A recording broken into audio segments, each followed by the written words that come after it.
Good morning students. कैसी चल रही पढ़ाई? फिजिक्स बहुत टफ जा रहा है ना? तो मैं उसी के लिए आया हूँ। Clear? So welcome to my channel कुलु गुरु फॉर फिजिक्स। मैं आज आपको कुछ ट्रिक्स और टिप्स दूंगा, स्पेशली मेरे जो एवरेज स्टूडेंट्स हैं या जो एकदम डल स्टूडेंट्स हैं। तो आप अपना जो फिजिक्स का स्कोर है उसको इम्प्रूव कर सकते हैं, और जो एवरेज स्टूडेंट्स है आराम से आप 80% क्रॉस कर सकते हैं। कैसे, वो मैं बताऊंगा।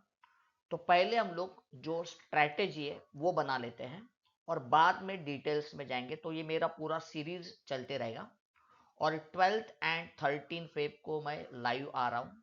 तो उसके लिए आप मेरे को मेल भी कर सकते हैं टाइमिंग्स वगैरह के लिए, या आपके कुछ पर्सनल कुछ डाउट्स है तो उसको भी मैं एड्रेस करूंगा। तो आगे बढ़ते हैं, हमारा पेपर पैटर्न जो है वो कैसे रहेगा। अब देखो, 30 मार्क्स जो प्रैक्टिकल्स के, मोस्टली आज तक आपका प्रैक्टिकल हो गया रहेगा, उसके बारे में थोड़ा सा बाद में बात करेंगे। अभी जो थियरी जो है उसमें सेक्शन ए सबसे पहले जो आएगा उसमें एमसीक्यूज आते हैं, और वो 10 मार्क्स के आते हैं। ये बहुत इजी वाले एमसीक्यू है। अगर आपने टेक्स्ट बुक अच्छे से पढ़ा है तो आप इसको क्रैक कर सकते हैं।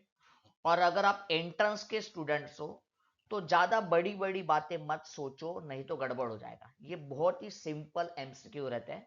इसमें कभी कभी ऐसे एकदम इजी न्यूमेरिकल्स भी रहते हैं जो डायरेक्ट फॉर्मूला से आप क्रैक कर सकते हो।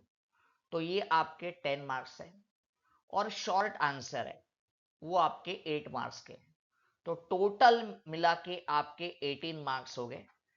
10 एमसीक्यूज आ गए आपके, वो 10 मार्क्स के हो गए, और 8 शॉर्ट आंसर आ गए, 18 मार्क्स के हो गए। सेक्शन ए आपके लिए कंपलसरी है, तो आपको सब क्वेश्चंस अटेम्प्ट करने ही पड़ेंगे, इसमें कोई शॉर्टकट नहीं है। सेक्शन बी जो है वो आपका, यस, आपके पास 12 क्वेश्चंस है। 12 में से आपको एनी 8 अटेम्प्ट करने हैं, और each question carries what 2 marks. तो आपको यहाँ पे 16 मार्क्स मिल जाएंगे। 8 2 16। अभी जो सेक्शन सी है ये थोड़ा सा डिफिकल्ट है, सबको यही प्रॉब्लम कर देता है सेक्शन सी, जिसमें डेरिवेशंस भी है और न्यूमेरिकल्स भी है। और डेरिवेशन भी इजी नहीं है, और न्यूमेरिकल्स भी थोड़े से हायर लेवल के आते हैं कि जिसमें आपको 2 3 फॉर्मूले यूज करने पड़ेंगे। तो वो, लेकिन डरो मत, हम लोग आराम से 80% क्रैक कर देंगे। तो यहाँ पे 12 आउट ऑफ 8 आपको जो है वो अटेम्प्ट करने, इसके आपके 24 मार्क्स हैं। सेक्शन डी जो है ये वापस एक बड़ा सेक्शन है, इसमें 4 4 मार्क्स के क्वेश्चंस आते हैं। तो 5 में से आपको you have to attempt any 3। तो 12 मार्क्स आपके यहाँ पे हो गए। अभी देखते हैं हमारा स्ट्रैटेजी क्या रहेगा। ठीक है, तो स्ट्रैटेजी की बात करते हैं। तो सबसे पहले आपका जो प्रैक्टिकल हो गया बराबर ना, तो ऑन एन एवरेज आपको 28 मार्क्स मिल जाते हैं, डरने की कोई बात नहीं। अगर आपने यस जस्ट परफॉर्म भी किया है, कुछ खास अच्छा नहीं, तो 25 तो आपको मिल ही जाएंगे। अगर कुछ अच्छा परफॉर्म किया है तो 28। और अगर जो सुपरवाइजर्स ने जो क्वेश्चंस वगैरह अगर आपको पूछे रहेंगे, उसके अगर आपने सही जवाब दे दिए कि भाई एरर्स कैसे आप मिनिमाइज कर सकते हो, या उसके बेसिक कंसेप्ट क्या है, आपको जो एक्टिविटी या एक्सपेरिमेंट आ गया, तो आपको 30 मार्क्स मिल जाएंगे। मीन्स यहाँ पे 28 to 30 मार्क्स आपके कंफर्म हो गए, लेकिन मैं थोड़ा सा लोअर साइड पे 28 ही ले रहा हूँ। अभी एमसीक्यूज जो है, आपका जो थियरी क्वेश्चन है, एमसीक्यूज बहुत सिंपल है। क्लियर? वो थेरेटिकल क्वेश्चन है, या कोई एक सिंपल वन फॉर्मूला आ जाएगा, और आपको सभी के सभी अटेम्प्ट करने हैं। मैं क्या बोल रहा हूं, समझ में आ रहा है ना? अगर नहीं आ रहा है तो भी लिख दो, कुछ तो लिख दो, शायद वो राइट आ जाएगा। हाँ, और सिर्फ first A, second B, third C नहीं चलेगा, मार्क्स नहीं मिलेंगे। भाई सेक्शन में अगर आपने लिख दिया कि फर्स्ट का आंसर ए है, तो suppose Kirchhoff's law, clear, it is based upon the conservation of what, energy. अगर आपका सेकेंड लॉ है, फर्स्ट लॉ है तो चार्ज के ऊपर बेस्ड है। तो पूरा वो स्टेटमेंट लिख दो कि भाई यस, या ऑप्शन वो पूरा लिख दो, तभी आपको फुल मार्क्स मिलेंगे। सिर्फ आपने ऑप्शन ए बी लिखा तो मार्क्स नहीं मिलेंगे, ये स्टूडेंट्स को मालूम नहीं रहता है। तो इसके लिए मैं बोल रहा हूं सेक्शन ए जो भी है वो लिख दो कि भाई सेक्शन ए क्या है, फर्स्ट लॉ ऑफ थर्मोडायनेमिक्स या सेकेंड लॉ ऑफ थर्मोडायनेमिक्स या जो भी है वो लिख दो पूरा। अभी आते हैं सेक्शन बी में। ये आंसर इन वन सेंटेंस है। ये आपके सिंपल लॉज जो है, टेक्स्ट बुक में कुछ सिंपल लॉज है, कुछ स्टेटमेंट्स है, उसके बारे में है। तो वो लॉज आप लिख दो, वो स्टेटमेंट जो है वो लिख दो। जैसे आ गया स्टीफन्स एंड बोल्ट्जमैन लॉ। तो क्या है भाई स्टीफन्स एंड बोल्ट्जमैन लॉ? उसका स्टेटमेंट लिख दो कि भाई ब्लैक बॉडी जो है ना, उसका emissive power it is directly proportional to the fourth power of its absolute temperature.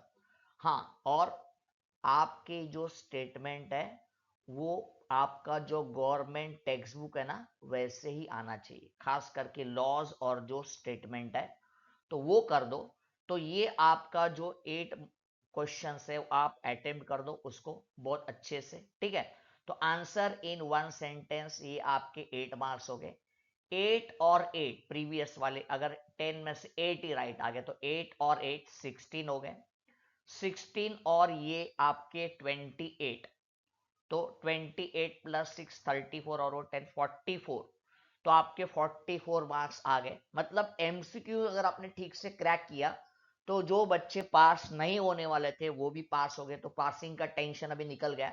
एकदम रिलैक्स हो जाओ, आराम से नेक्स्ट क्वेश्चन की तरफ बढ़ो। ये दो दो मार्क्स के क्वेश्चन है। 8 में से आपको, यस 8 में से अगर आपके 7 क्वेश्चंस भी राइट आ जाते हैं और इसके न्यूमेरिकल्स आपको क्रैक करने ही करने हैं। मैं आपको टेक्निक बताता हूं क्या है। पहले गिवन लिख दीजिए कि भाई दिया है R, radius of the minute hand, वो दिया है, ठीक है, लिख दो। फिर ओमेगा, एंगुलर वेलोसिटी, वो दिया है। और क्या बोला है भाई, लीनियर स्पीड फाइंड आउट करो।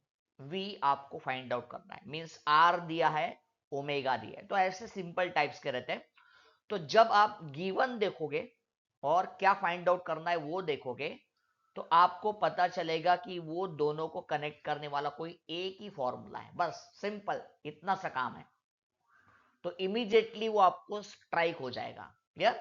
तो इसके लिए अभी घर में जहां पे भी आप स्टडी कर रहे हो वहां पे आजू बाजू में सब फॉर्मूलेज लगा दो, सिंपल सिंपल। मेरे नेक्स्ट वीडियो में मैं इंपॉर्टेंट फॉर्मूलेज देने जा रहा हूं, वो अपने वॉल पेपर के ऊपर लगा दो, देखो मजा आ जाएगा, बढ़िया। जैसे अपना जो विजुअल मेमोरी है ना उसको यूज करो कि जैसे आपको v याद आ जाएगा, v दिया, v फाइंड आउट करना है, ओमेगा दिया है, r दिया है, तो इमीडिएटली आपको स्ट्राइक हो जाएगा v is equal to omega r। तो इधर आपके 14 मार्क्स आ गए। क्लियर? 16 में से मैंने 14 लिए कि बाई चांस हमारा कोई एक जो है वो रॉन्ग गया। अब सबसे बड़ी जो तकलीफ है वो ये देता है सी, सेक्शन सी, डेरिवेशन। तो पहले 12 के 12 रीड करो अच्छे से। उसमें से आपको 8 अटेम्प्ट करने वाले हैं। सपोज 8 नहीं आ रहे भाई, सब 5 तो आ सकते हैं ना, बराबर ना। तो एटलीस्ट 5 जो है वो अच्छे से जो आ रहे हैं बस उसी को अटेम्प्ट करने की कोशिश करो। क्लियर? हाँ, और जो डायग्राम्स है strictly as per the government text book, कोई बड़ा बड़ा बुक रेफर मत करना। क्लियर? गवर्नमेंट टेक्स्ट बुक से डायग्राम करो, लेबलिंग जैसे गवर्नमेंट टेक्स्ट बुक में दिया है वही करो, you will get the full marks. तो यहाँ पे आपके 15 मार्क्स आराम से हो गए। देखो मैंने 3 क्वेश्चंस आपके गलत है ऐसे पकड़ लिया है, अगर वो भी राइट आ गए तो वेल एंड गुड, नहीं आ गए तो भी कोई डरने की बात नहीं है। अब जो लास्ट वाला जो बड़ा है, बराबर, लॉन्ग आंसर्स, लेकिन इसमें मालूम है 2 क्वेश्चंस एटलीस्ट ऐसे रहते हैं जिसमें दो दो पार्ट्स रहते हैं, ए एंड बी। वैसे तो एक क्वेश्चन 4 मार्क्स का, लेकिन 2 पार्ट्स हो गए तो एक एक क्वेश्चन आपका 2-2 मार्क्स का हो गया। तो वापस ये आपका सेक्शन बी का ही भाई है, जिसमें 2 मार्क्स के क्वेश्चन है या 2 मार्क्स वाला कोई न्यूमेरिकल है। मीन सिंपली एक फॉर्मूला आपको रिलेट करने को मिलेगा। क्लियर? तो उससे आप एटलीस्ट 2 क्वेश्चंस भी राइट कर दिए इधर। क्लियर? तो आपको 8 मार्क्स आ गए। तो ऐसा ही आपका पूरा पेपर जो है वो सॉल्व हो गया। अब स्टार्टिंग से गिनते, देखो 28 आपके प्रैक्टिकल्स के, 8 हो गए आपके एमसीक्यू के। तो 28 और 8 हो गया 36। 36 यहाँ पे आ गया। फिर आंसर इन वन सेंटेंस के आपके 8 हो गए, तो 36 और 8, तो ये हो गया आपके 44। फिर इधर आपके 14 आ गए, तो 44 और ये हो गया आपके 58। यहाँ पे आपके 15 आ गए, तो 58 और ये हो गया आपके 73, 15 ऐड करके, और ये 8 मार्क्स हो गए। 73 प्लस 8 कितने हो गए? 81 हो गए कि नहीं? बस यही टेक्निक है। तो डरो मत, आराम से आप 80 के ऊपर जा रहे हो। और अगर सेक्शन डी में भी कुछ अच्छा किया, सेक्शन सी में भी कुछ अच्छा किया, तो 90% भी आपका अचीवेबल टारगेट है। माइंड को एकदम शांत रखो और आराम से पढ़ते रहो। मैं और कुछ ट्रिक्स एंड टिप्स या कुछ फॉर्मूलेज है वो मेरे नेक्स्ट लेक्चर में, नेक्स्ट वीडियो में आपको दे रहा हूं। और अगर आपको कोई भी असिस्टेंस चाहिए, ऑनलाइन फ्री असिस्टेंस है मेरा, और स्पेशली एवरेज स्टूडेंट्स के लिए जो ऑलरेडी 90 अप है, मैं उनकी बात नहीं कर रहा हूं, वो तो कैसे भी करके कर लेंगे, उनका कोई इश्यू नहीं है। मैं स्पेशली एवरेज स्टूडेंट्स की बात करता हूं। तो मैं फ्री ऑनलाइन असिस्टेंस प्रोवाइड कर रहा हूं एवरेज स्टूडेंट्स के लिए। क्लियर? और इवन जो डल स्टूडेंट्स भी है, जिनको पासिंग भी लगता है कि वह बहुत डिफिकल्ट है, तो वो भी मेरे को मेल कर सकते हैं। मैंने अपना मेल एड्रेस दिया है u0026101@gmail.com। ठीक है, तो यहाँ पे मेरे को कांटेक्ट करो। मैं फ्री ऑनलाइन सेशन कंडक्ट करने जा रहा हूँ 12 एंड 13 फेब को, बराबर ना, जब आपको छुट्टी चल रहा है फिजिक्स के पेपर के पहले का, तो उसको हम लोग अच्छे से यूटिलाइज कर सकते हैं। तो जल्दी जल्दी एनरोल कर दो, मेरे को मेल कर दो, और अपने ही कोई फ्रेंड्स रहेंगे जिनको फिजिक्स का डर लग रहा है, तो उनको ये शेयर कर दो, क्योंकि डर के आगे भाई हमारा फिजिक्स है, तो डरो मत, उसके आगे जीत भी है। ठीक है, तो नेक्स्ट वीडियो जो है वो मेरा फॉर्मूलाज और शॉर्ट आंसर का आने वाला है। तो यस, इसके लिए मेरे चैनल को लाइक करो, शेयर करो और सब्सक्राइब करो। बहुत जल्दी मिलेंगे। मोस्टली मैं कल ही मेरा नेक्स्ट वीडियो अपलोड करने जा रहा हूं, जो आपके इंपॉर्टेंट फॉर्मूलेस और शॉर्ट आंसर उसके बारे में। थैंक्स क्लियर फॉर वॉचिंग मी, और पढ़ते रहो। कोई बात नहीं, अभी तक पूरे साल भर में नहीं पढ़ा है, हम लोग अभी भी रिजल्ट चेंज कर सकते हैं। Thank you very much, have a nice